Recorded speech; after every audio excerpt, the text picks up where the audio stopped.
Paper Mario is hands down one of the best RPGs for the N64.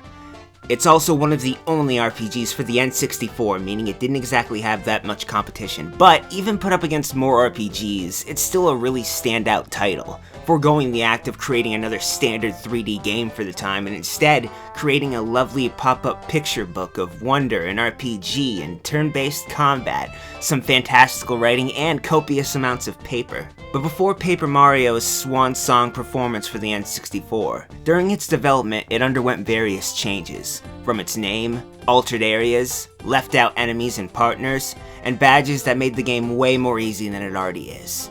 And so today on Gaming Mysteries, I'll be talking about the beta of Paper Mario. Now the idea of Paper Mario was sparked by a piece of concept art put together by Aoyama in 1997. Titled Mario RPG 64, it was made using 3D polygons in combination with a 2D background and characters, but done in such a way that it produced the atmosphere of a picture book, going against the rising market of realistic 3D games, and in its place, using 3D graphics to help emphasize a better looking 2D appearance instead. The photo left a strong impression on Nintendo's higher-ups, so much so that they demanded to see it again, and I was hoping that it was Miyamoto specifically who demanded that, just as, And so, Mario RPG 64 was officially a thing. Now, it wouldn't be until later that year at Space World where people would get their first look at the title, then named Super Mario RPG 2. Now, there doesn't appear to be any footage of this initial first showing, or at least none that I can find, only one from a few years later. Despite that, there are a number of images that display a variety of differences from the game's final release and various early builds, and so, we're gonna start here. In what was probably the earliest version of the game going off of the concept art, we see a very different version of Mario, sporting actual eyeballs and not little black dots, and I'm not gonna lie, it's really creepy looking, especially this one shot of him hanging out by a door. In this iteration though, it doesn't really look like a paper game so much as a Mario smushed back into a 2D character sprite game. Note the lack of his thick outlining from the final paper version. So perhaps there was a period of time where paper played no role and it was simply an RPG. Mario aside, we get a look at some removed character type things, one being Poochie and the other being Neppy Nuts, both appearing on Lava Lava Island, which has led many to believe that the area was originally going to be much more like its Yoshi Island counterpart. We have another image showing an early version of the Forever Forest, only it's way creepier, which is way better. Moving beyond this early stage of the game though, we start to see a more finalized but still very different looking title, and I'm gonna go off on a limb here and say that these next set of images are from the Space World 1997 showing of the game, where it was still to feature 64 disk drive support. What a great idea, said no one ever. Anywho, the game went through a number of HUDs because that's Nintendo tradition. This one I think looks very nice, and this one I don't like at all. Also, this house is kind of missing its texture. Also again, there's a teeny tiny Koopa in Goomba Village for some reason. We have an early version of Toad Town here called the Mushroom Kingdom, a much better name. Here we can see the early version of the Koopa Brothers, originally colored different colors. We also have some early battle images, with Mario's HP and FP only taking up most of the screen. More interesting to note here is that the original version of the hammer attack, rather than simply holding back the hammer and releasing it when the meter is full, you'd actually have to use some timing and be precise to hit it at a precise moment in the little bar thing, something they probably removed in favor of making the game easier. But now we move on to the finalized-ish version of Super Mario RPG 2, and besides the italicized font in the battles, all seemed to be well. But all was not well, unfortunately, as Nintendo had some legal issues with Square, said issues being that Square wouldn't let them call the game Super Mario RPG, a title that they developed. Because of this, the game's name was changed to Mario Adventure, and eventually Mario Story for the final release in Japan, Paper Mario for the rest of the world. Square not wanting to play nice with naming probably has something to do with the beef those two companies had due to Nintendo kind of being dicks back in ye olden days, but that's a can of worms for another time, maybe. But with its name changed, the game was finally released. And then the Nintendo 64 promptly died. But Paper Mario is one hell of a swan song though. Besides these beta differences, however, there are a number of other unused bits of content that we're gonna hop into right now, starting with unused enemies. For First up, we have D Paratroopa, a simple winged variation of the Dark Koopa that wasn't used. He can be encountered using a Game Shark, and Goombario even has tattle information for him. This is D Paratroopa. D Paratroopas are paratroopers who live in the Toad Town tunnels. Max HP 8, attack power 3, defense power 2. Hammer attacks won't work because they're airborne. They'll lose their wings if you jump on them. They'll become Dark Koopas when they fall, but be careful! They'll do a dizzy attack once they're grounded. Nothing overly special, really. And the same can be said for the other various palette-swapped versions of enemies that were also not used in the game for whatever reason.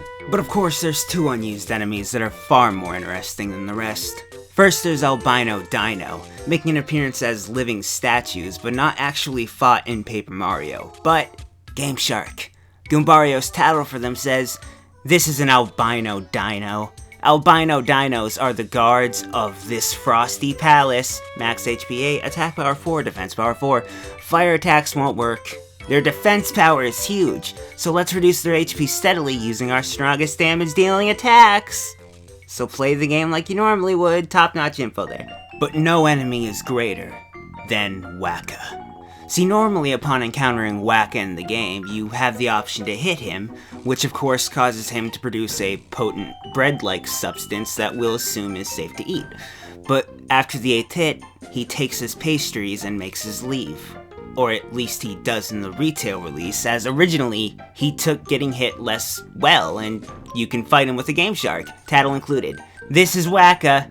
That bump on his head looks like a donut hole. You probably shouldn't have hit him so much. He looks a little peeved. He lacks any other info regarding his HP or attack or any of that stuff, though he does have one attack where he grows a lump on his head, forms a tear, and breaks the game. It's downright magical. But that's about it in regards to enemies, so let's move on to unused partners. Now, there seem to be 3 unused partners in total. The first is Goomba, who I can see being a temporary tutorial partner they just didn't use. Up next we have Goombario, who could have easily replaced her brother, and that would have been just fine. And last up we have Twink, just because. Not necessarily huge losses there, but speaking of not huge losses, there are a number of unused items, like the screwdriver, a letter, a golden jar, another letter, this Toad doll, a Koopa shell, like 3 prison keys, a picture, 3 other letters, and a suspicious note, not to be confused with those letters. Some potentially useful items are the Hustle Drink, which would allow Mario to take 2 actions during his next turn, Insecticide Grass, which can drive away bug-like enemies, like mushrooms and lizards, a useful item in the Mushroom Kingdom, I'm sure. And of course, we have Please Come Back, an item that would return to you a lost party member. Where they got lost, I don't know. Besides those, looking into the game further will reveal a number of test maps that were most likely used just to practice various game mechanics like platforming. Though I find it pretty cool that one of the maps just says Mario RPG on the floor of it, as if in defiance to Square in some regard. It's beautiful. And to end this off, we'll go into left out badges. One of the coolest unused badges I found was Anger's Power. By equipping it for 8 BP, Mario's attack would go up by 2 in exchange for the computer choosing his actions during battle, akin to a Berserk status you'd see in any RPG, complete with his very own angry animation that turns him red that I dig very much because it's awesome. Up next we have Perfect Command, a badge that, for just 8 BP, would activate all action commands for Mario perfectly and automatically, though it wouldn't work for the partner characters. I assume this was left out because, look, you can't not play the game, you guys. Suck it up. We have Happy Happy Heart, an improved version of Happy Heart that would recover 3 HP a turn instead of 1 for just 10 BP. Super Get, a badge that for 10 BP would decrease your attack by 2, but cause Mario to recover 2 HP per hit. There's Auto Attack in Succession, aka uncreatively named badge, that had the same effect as multi-bounce, but no action commands would be required. Certain Kill Step, which would execute a standard jump perfectly, and Certain Kill Strike, which would do the same except for your hammer. You have Bag and Jump and Strike, both letting you deal either 4, 5, or 6 damage to your opponent, depending on what kind of equipment Mario has on. There's Total Economizing, which, of course, reduces the FP consumed by every move by 2.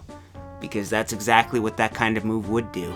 You have Shrink Smash, which is the hammer equivalent to the Shrink Stomp, the Kaiden, which is a pretty flower that doesn't really seem to do anything at all, Healthy Healthy, which would prevent poison and dizziness, and Attack FXF, which would change the sound effect of Mario's hammer and jump to that of the laughter of the flowers in Forever Forest, meaning you can finally hang out near that guard who's spooked by the forest and mess with him for the rest of eternity. But that's the beta of Paper Mario, or Super Mario RPG 2. Now, I think at the end of the day, we got a phenomenal product, so there really isn't anything about the beta that I can say I miss.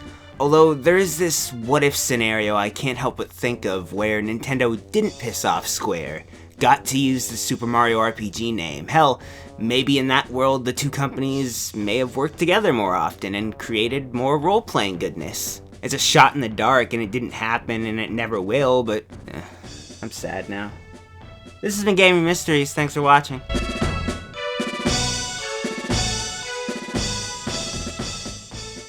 Hey guys, Yuriofwind here, and welcome back to Slate, where if anyone was having a test now or a couple of weeks ago, I hope you do well.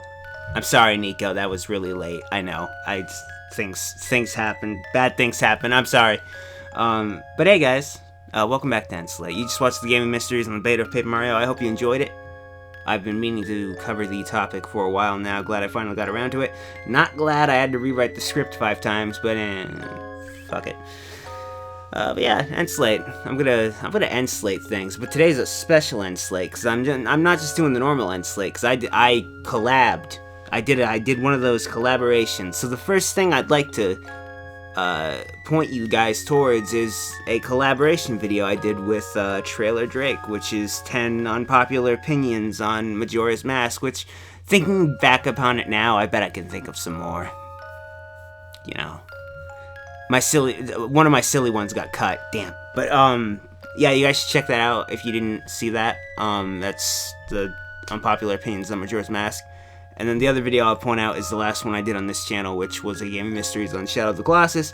And then the other video you can click on, I don't know, that's just gonna be something. Even I don't fucking know. And then there's the social media stuff where you can follow Nico, who probably writes scripts and can talk like a human being, unlike me. And you can, well, actually, he does art and stuff too. You can also follow me if you want or not. You know, it's an option. It's something you can do. But yeah, again, I hope you guys enjoyed the video. It's good to be back. It was not good to be gone, but it's good to be back. And I will see you guys again soon. So until next time, toodles.